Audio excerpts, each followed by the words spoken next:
Get yourself. So I bought my first place. I'm from Harlem, New York originally. My mom was 16 when she had me. We, grew up hard knocks, no dad around. Didn't know much about real estate. And what brought me to this area was her working, taking a job at a law firm in DC. And we moved to Maryland.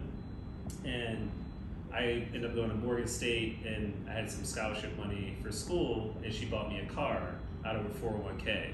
I sold the car the next week for $12,000, and I bought 2 condos in Congress Heights, one for $32,000, fully renovated, right off Alabama Avenue, one for $43,000 in the same building.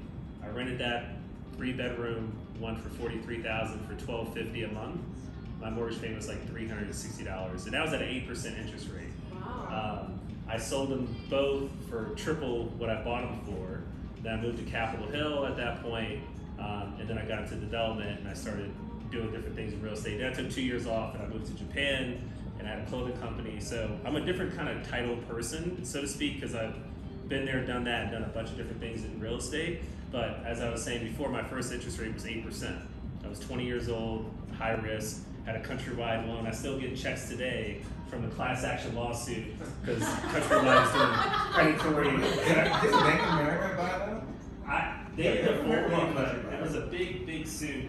So every now and then I'll get a check for like $1.25 or whatever from Countrywide. So thank you for that. But I've been in title for 20 plus years now, and what I would always see was, the transfer of wealth, and I would see, different families giving gift funds to, their kids, their in-laws, and all this kind of stuff. And I'll be honest, in my community, I didn't really see a lot of times that we were buying, real estate. So coming from Harlem, we didn't have any property in Harlem. If we would have bought property of my grandparents and my mom, we'd be millionaires right now, because the appreciation and the rents, the appreciation in equity is real. It is absolutely real. And it all depends on your runway. So I always tell people, if you've got a 15 to 20 year runway, then you should buy anything you can get your hands on. So to LaDon's point, a shoebox, whatever, me buying that property at $32,000, a lot of my friends would look at me like, man, you live in Congress Heights, like Berry Farms is down the street, all this kind of stuff. I'm like, this doesn't concern me. I just wanted to own a piece of the pie. And they're developing very carbon now. Exactly.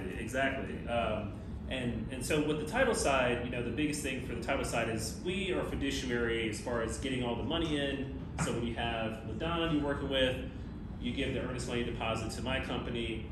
The lender sends the money to us as far as funding everything, and we make sure the seller gets their money. We clear any judgments, pay off any liens that are attached to the property. So we do all the legal background to make sure that the property that you're buying is what's called free and clear title. So you're buying a property that's only encumbered by the loan that you're taking that day. We issue a policy to make sure that if there is any old estates, any liens, any judgments, those things are cleared up, so we represent your interest in that point. I just recently, I just recently learned about title insurance. Yeah, title insurance which is pretty insane, yeah. Right? Because I've heard some insane stories where like someone buys a house and then like a family member from the previous owner, from like the cousin's brother, uncle has a claim to the house, and like they can take it from you. Yeah. Like, I had a client, so I had a client, the person they were buying from did not buy title insurance. They had to pay $15,000 out of their proceeds because an estate attorney had trove land records and figured out that the estate was not properly probated. And the person who was selling the property, unbeknownst to them, had to pay $15,000 to some people they'd never met before in their life because they didn't have the proper coverage. So